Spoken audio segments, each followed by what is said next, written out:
नमस्कार,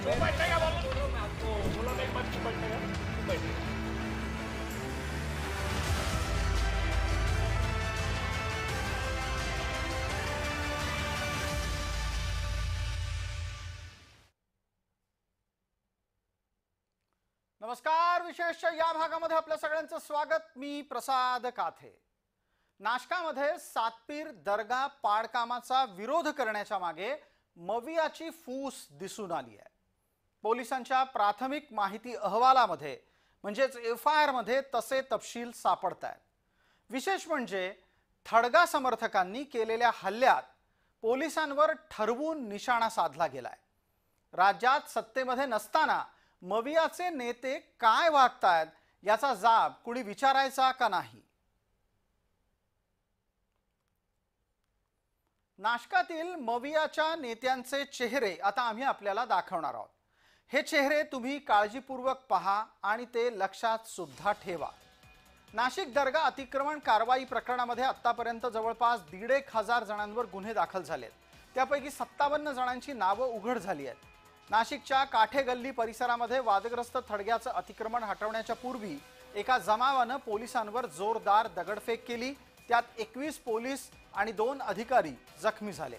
या प्रकरणी नाशिक पोलिसांनी गुन्हे दाखल केल्याच्या नंतर त्यातला तपशील हळूहळू आता समोर येतोय। यामध्ये संशयितांपैकी काही राजकीय नेत्यांचे लागेबांधे सुद्धा समोर आले आहेत। काँग्रेस, शरद पवारांचा गट आणि ठाकरेंचा गट असलेल्या नेत्यांवर गुन्हे दाखल झाले आहेत। संशयित आरोपींमध्ये काँग्रेसचा हनीफ बशीर, ठाकरे गटाची निलोफर शेख, शरद पवारांच्या राष्ट्रवादीचा आरिफ हाजी पटेल शेख यांच्या नावांचा समावेश आहे। थडग्याचं अतिक्रमण काढण्याच्या आधी मंगळवारी रात्री परिसरामध्ये तणावाची स्थिती निर्माण झाली होती। त्यावेळेला एका मोठ्या जमावाने पोलिसांवर दगडफेक केली। जमाव पांगवण्यासाठी पोलिसांना अश्रुधुराचा वापर करावा लागला। या प्रकरणामध्ये नाशिक पोलिसांनी आक्रमक भूमिका घेत संशयितांची धरपकड करण्यास सुरुवात केली आहे।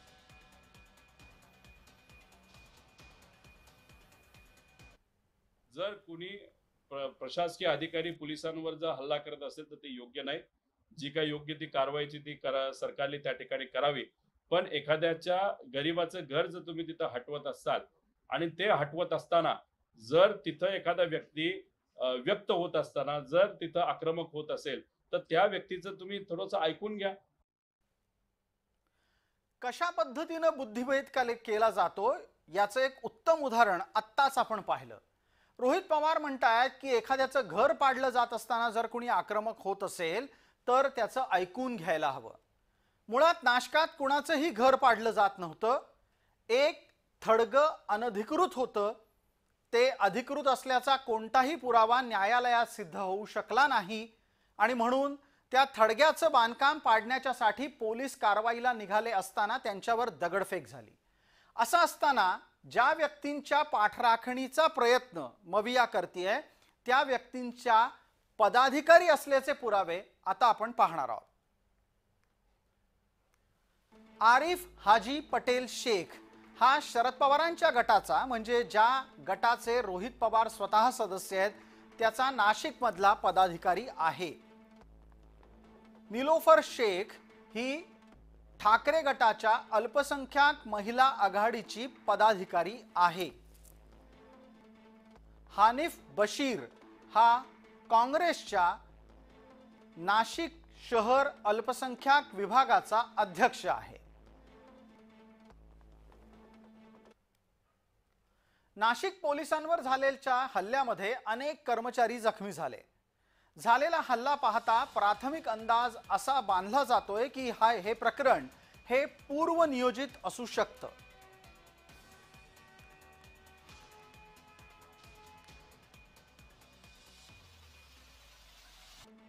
पोलिसांना अशी शंका आहे की पोलीस कारवाई रोखण्यासाठी केलेली पूर्वतयारी ही निश्चितच सूचनाबद्ध होती। पोलिसांवर हल्ल्याच्यासाठी साहित्य गोळा करण्यात आलं होतं आणि त्या आधारे हल्ल्याची तीव्रता वाढवण्यात आली। परिसरात अनेक संशयास्पद दुचाक्या सुद्धा आढळल्या। त्यापैकी 57 दुचाक्या पोलिसांनी ताब्यात घेतल्या आहेत. पोलिसांवरील हल्ल्याच्या पाठोपाठ आगी लावण्याचा सुद्धा डाव असावा अशी शंका येतेय. नाशिक शहरामध्ये काल रात्री हिंसक जमाव पांगवताना नाशिक शहर पोलीस दलाच्या अधिकारी व अंमलदारांनी अतिशय स्विफ्ट आणि अतिशय स्ट्रॉंग ॲक्शन घेतली.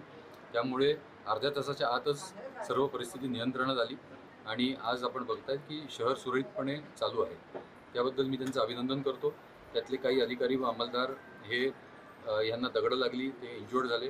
त्यांना सिव्हिल हॉस्पिटलला आपण ॲडमिट केलेलं आहे. त्यांना आपण आता बघितलेलं आहे, सगळ्यांची प्रकृती चांगली आहे आणि ते रिकवर होत आहेत. एकूण 21 अधिकारी व अंमलदार जखमी झालेले आहेत आणि त्यातले काही सिव्हिल हॉस्पिटल नाशिक शहर या ठिकाणी ॲडमिट आहेत. राज्यामध्ये दंगली घडवण्याचा प्रकार विरोधकांकडून होत असल्याचा आरोप सत्ताधारी करतायत आणि त्यांनी सवालही उपस्थित केलाय की महाराष्ट्रात विरोधी पक्षाचं नक्की काय सुरू आहे. सुसंस्कृत नाशिकचं वातावरण खराब करणारे आज उघडकीस आलेले आहेत. संजय राऊत, काल आपण म्हणालात ना आजचाच मुहूर्त का निवडला, उत्तर घ्या. हा मुहूर्त आम्ही नाही, मला वाटतं की तुम्हीच निवडलेला आहे. हे सगळं करण्यासाठीच तुम्ही इथं आला होता का? साधी गोष्ट आहे. आज कुणावर FIR झाली आहे? त्या ठिकाणी 57 लोकांवर आज कारवाई केली आहे. अजून 150-200 लोक फरार आहेत. तुमच्याच पक्षाचे म्हणजे शिवसेना, उभाठा, काँग्रेस आणि राष्ट्रवादी शरद पवार गटाचे पदाधिकारी यामध्ये सामील असल्याचं उघड झालेलं आहे. आता बोला, नाशिकचं वातावरण खराब कोण करतंय याचं उत्तर द्यावं लागेल. नाशिकमध्ये पुढील जनता मला पाय ठेवू देणार नाही, एवढं लक्षात घ्या.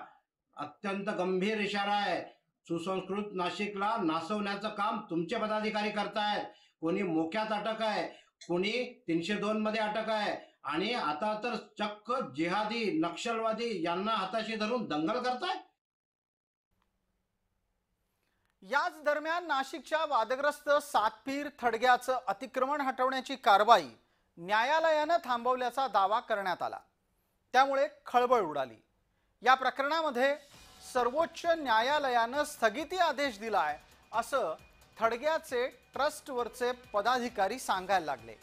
तसंच या संपूर्ण प्रकरणाची न्यायालयातली सुनावणी 21 तारखेला होईल असाही त्यांचा दावा आहे. मात्र नामपा म्हणजेच नाशिक महानगरपालिकेनं हा दावा मान्य केलेला नाही.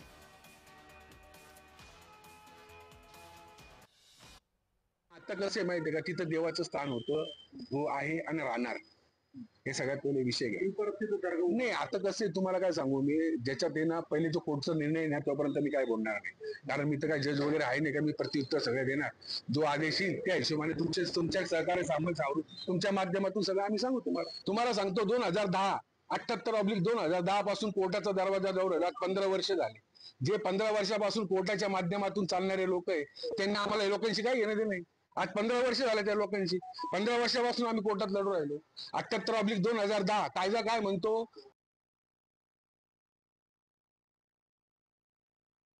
स्थगिती असल्याचं महानगरपालिकेला कुठलंही पत्र प्राप्त नाही किंवा जर सरकार ट्रस्टच्या लोकांनी जर कुठली अशी केस दाखल केली असेल तर तशी नोटीस देखील महानगरपालिकेला प्राप्त नाही आहे. आणि आमची कारवाई ही सकाळी 6 वाजल्यापासून 9 वाजेपर्यंत पूर्ण झालेली आहे. विशेषतः या भागामध्ये तुर्तास इतकंच. आपण पाहत रहा फक्त जय महाराष्ट्र.